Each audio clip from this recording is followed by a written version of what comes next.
All right, everyone. Now we have to talk about fairly big news, which is the FBI is collating lists of like MAGA supporters and, monitoring them, making sure, just like the little black vans that used to rove around during the Hoover administration. You remember the FBI back then? Multiple human rights violations, fairly history, but this time it's totally different, the FBI assures us. People just have the perception that we've become a weaponized agency, and so trust us, we're really trying to make sure to respect people's right to express themselves and protest and speak freely and so forth and their privacy. We're trying our best. We realize it's a thankless job because Donald Trump has poisoned the population against us and then all that shit. Link in the description. Archived, of course. It's basically a self-written fluff piece by the FBI for the FBI. And the idea is this time it's different. We know that we were encouraging, wink, wink, nudge, nudge, multiple tech sites during the last election to censor material that was true, and that we internally knew was true, namely the Hunter Biden laptop. We know that we tried to get people who had unorthodox views with regards to vaccines banned or throttled. We know that we've explicitly pressured websites and website leaders, Zuckerberg and Musk among them, to do what we say, and otherwise there might be legal problems because that's the whole fucking shakedown. It's basically mafia tactics. The FBI fighting the mafia became like the mafia, just like the liberal Western order in fighting the Nazis became more like the Nazis. Operation Paperclip comes to mind. We fought the commies, and all of a sudden we got more and more centralized state control over finances and military and security apparatus. Interesting how that happens over and over again. It's almost like every single time the Western world fights something, it stares into the abyss a little bit too long, becomes more like them. Oh, we're fighting a war on terror. All of a sudden, we're conducting drone strikes on civilian targets in third world countries. It's amazing how this happens with such regularity. Every time we get involved in trying to suppress something, we get a little bit of, you fight in a group of snakes, you might get bitten a few times. There's some venom in your blood. That's what's happening. The fact is that MAGA's not extremist. And I should probably put my mandatory hat on. Yeah, so they can put me on a list and sure that I'm already on several of them. Here's the thing. I analyzed it way back in 2016. MAGA is effectively the soft reaction to globalism. It is the staving off of extremism. I warned for years and years, and it's happening right now if you look at Europe.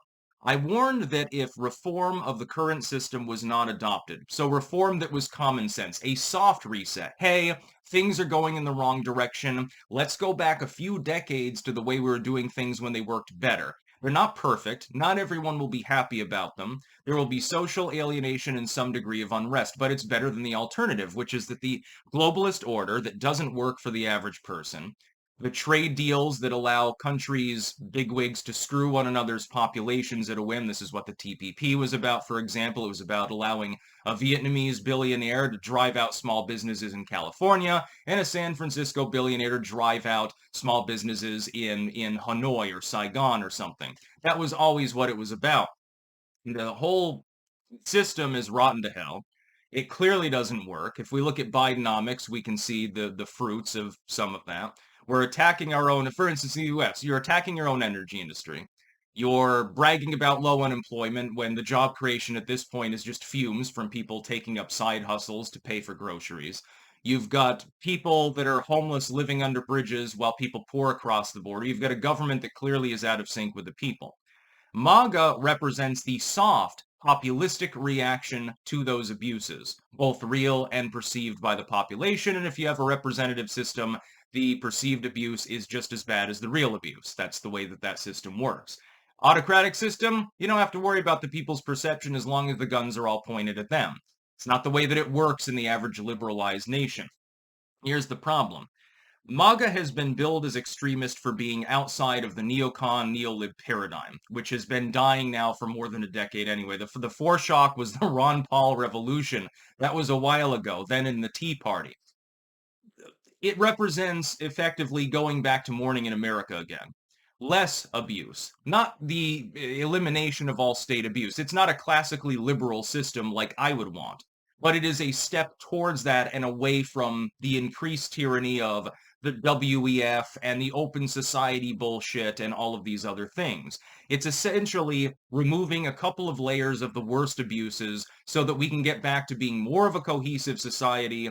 Nation states can adopt more of their own means and ends and have less of the globalism. You're maintaining global trade, but you're trying to balance it with tariffs on China, for example, etc., threats of tariffs on Mexico, countries acting more like nation states, and therefore the hope is you increase stability and you increase domestic productivity, and people are less socially alienated, and you have therefore a better society. Not a perfect one, but an improvement.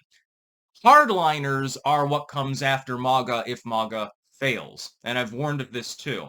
That's why we desperately need to re-elect Donald Trump. If we can get another 4 years of generally good policy, generally no more new wars, we can back off the World War brinksmanship, more domestic productivity, more protectionism to spur that on as a stopgap and then normalize things later, which should be our goal.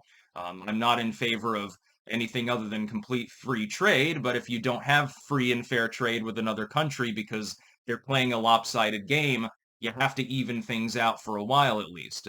Trump has said he might go after Europe as well for some of its regulatory abuses.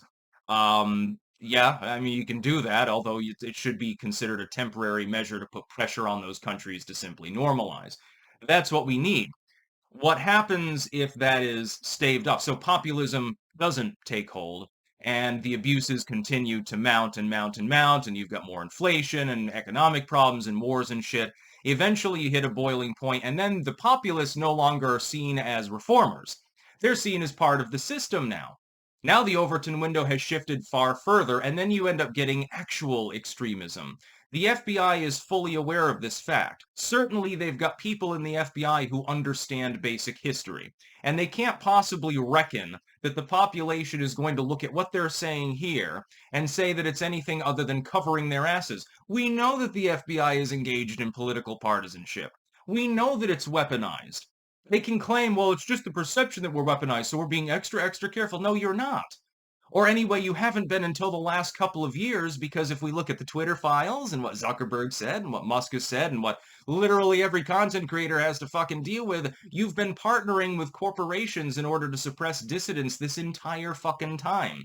To the point where your FBI is sitting by and twiddling its thumbs while the entire prosecutorial system is illegally utilized to try to stop a former president from returning to office.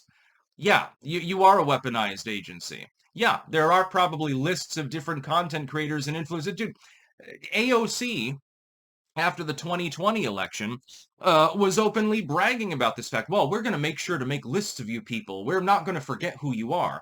You've got a sitting member of Congress making the same threat. You expect me to believe that the FBI is not involved in the same behavior we can prove that it was involved with over the last few years?